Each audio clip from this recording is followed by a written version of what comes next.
Ya, yang pertama yaitu modus. Modus itu asal kata dari mode atau tren. Jadi yang sedang ngetren. Jadi bisa kita artikan bahwa modus adalah data yang paling sering muncul. Nah, dalam hal ini misalkan contoh ada data 3527 dan seterusnya seperti ini. Tentukanlah modus dari data ini. Langkahnya sangat mudah sekali, kita hanya melihat berapa banyak angka mana yang munculnya paling sering. Nah, kalau kita lihat yaitu angka 5. Kenapa 5? Karena angka 5 tersebut muncul sebanyak 3 kali. Kalau kita lihat di sini, ini 5 ini 3 kali, sedangkan angka yang lain paling banyak 2. Ini angka 7 keluar 2, angka 3 keluar 2, dan seterusnya. Jadi modusnya adalah 5 karena muncul paling banyak. Yang kedua yaitu ini bagaimana kalau modus itu dalam diagram tabel seperti ini. Tentukan modus. Oke, caranya sangat simpel sekali. Kita hanya melihat angka frekuensi di sini yang paling banyak yaitu angka 13. Bukan berarti modusnya 13, tapi modusnya yaitu angka yang ada di sini yaitu 8. Jadi untuk modus tidak ada perhitungan, yang ada hanya tes mata, tes ketelitian. Yaitu untuk modus. Berikutnya kita lanjut ke ukuran pemusatan data yang lain, yaitu median. Ya, median itu adalah nilai tengah-tengah, tapi setelah data itu diurutkan. Jadi ada dua kata kunci yang digarisbawahi. Yang pertama yaitu urutan ini berada di tengah, yang kedua adalah data itu sudah diurutkan. Contoh, misalkan ada data seperti ini, tentukan medianya. Maka langkah pertama yang kita lakukan yaitu kita harus urutkan dulu. Nah, setelah kita urutkan, maka akan menjadi seperti ini, 1, 2, 3, 3 dan seterusnya ya. Kita urutkan dari kecil ke terbesar.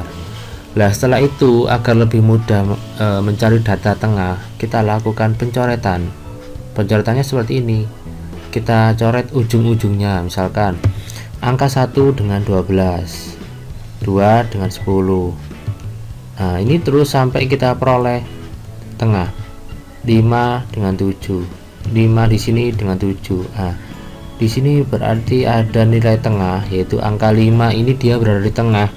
Berarti 5 ini merupakan median dari data nomor 1. Ya. Nah, sekarang timbul pertanyaan, bagaimana kalau misalkan datanya itu genap? Kalau ini ganjil pasti ada tengahnya, Bagaimana kalau genap? Kan nggak ada angkanya, nggak ada angka tengahnya. Oke, kita berikan contoh. Misalkan ini ya, ini datanya ada genap 1, 2, 3, 4, 5, 6, 7, 8, 9, 10, 11, 12, ada 12 bilangan atau angka. Tetapi tetap langkah pertama yang kita lakukan adalah mengurutkannya. Kita urutkan jadi 1, 2, 3 dan seterusnya. Ya, sama, kita lakukan pencoretan seperti yang tadi. 2 terus, 3 dengan 8, 5 dengan 7, 5 juga dengan 7 lah. Nah, kalau seperti ini apakah mediannya nggak ada? Tetap ada. Itu artinya median itu terletak di tengah-tengah, yaitu di antara bilangan 5 dan 7. Nah, tengah-tengah antara 5 dan 7 ini bagaimana cara mendapatkannya? Ya, yang namanya tengah-tengah berarti kita harus membagi 2. Oke, ini bisa kita tulis mediannya adalah 5 tambah 7 dibagi 2. 12 bagi 2 yaitu 6. Oke, cukup mudah untuk median. Nah, lanjut. Nah, sekarang bagaimana kalau misalkan angka diagramnya itu atau datanya itu berupa tabel? Kalau tadi enak, kalau ini tabel, bagaimana caranya? Oke, ada dua cara. Cara yang pertama itu kita data secara manual.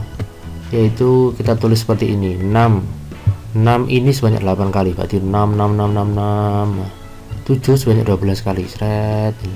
8 sebanyak 7 kali, dan seterusnya. Dengan cara yang sama, maka kita bisa peroleh bahwa medianya adalah 8, karena 8 berada di tengah-tengah setelah data itu urut. Ini sudah pasti urut. Oke, mean atau rata-rata adalah jumlah data dibagi dengan banyak data. Ada dua kata kunci di sini, jumlah dengan banyak. Tentunya itu berbeda. Perbedaannya bagaimana? Contoh. Oke, ini saya berikan ini biar lebih mudah. Jumlah data per banyak data. Contoh, tentukan rata-rata dari 5, 7, 2, 9 dan seterusnya seperti ini. Oke, langsung bahwa mean adalah jumlah data dibagi banyak data, sehingga bisa kita tulis seperti ini. Mean itu 57. Ini kita jumlah semuanya. 20 ini dari mana? Yaitu kita lihat dari banyaknya data yang ada di sini. Maka ada perbedaan jumlah dengan banyaknya. Ya, kalau jumlah itu berarti kita jumlah semuanya, kalau banyaknya tinggal kita hitung angkanya saja. Ya, setelah kita jumlah seperti ini maka menghasilkan 6,75.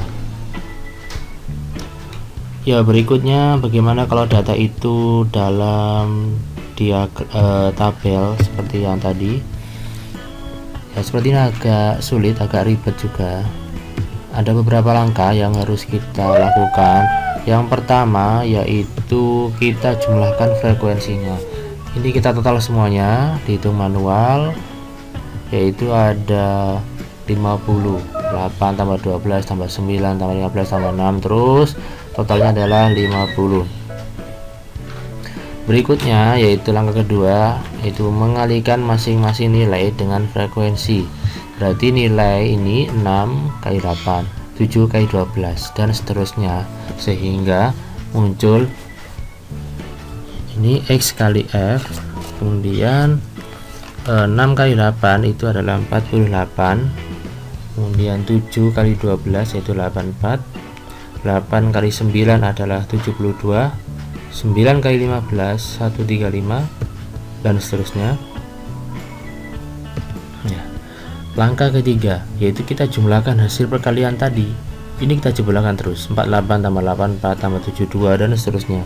Kita jumlah sehingga didapat hasilnya adalah 399. Nah, langkah keempat yaitu kita akan mendapatkan mean. Caranya yaitu dengan membaginya.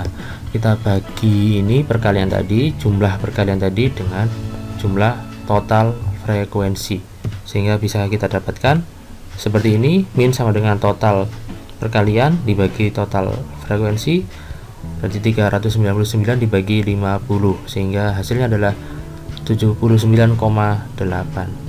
Ya, saya kira itu. Semoga bermanfaat. Terima kasih. Assalamualaikum.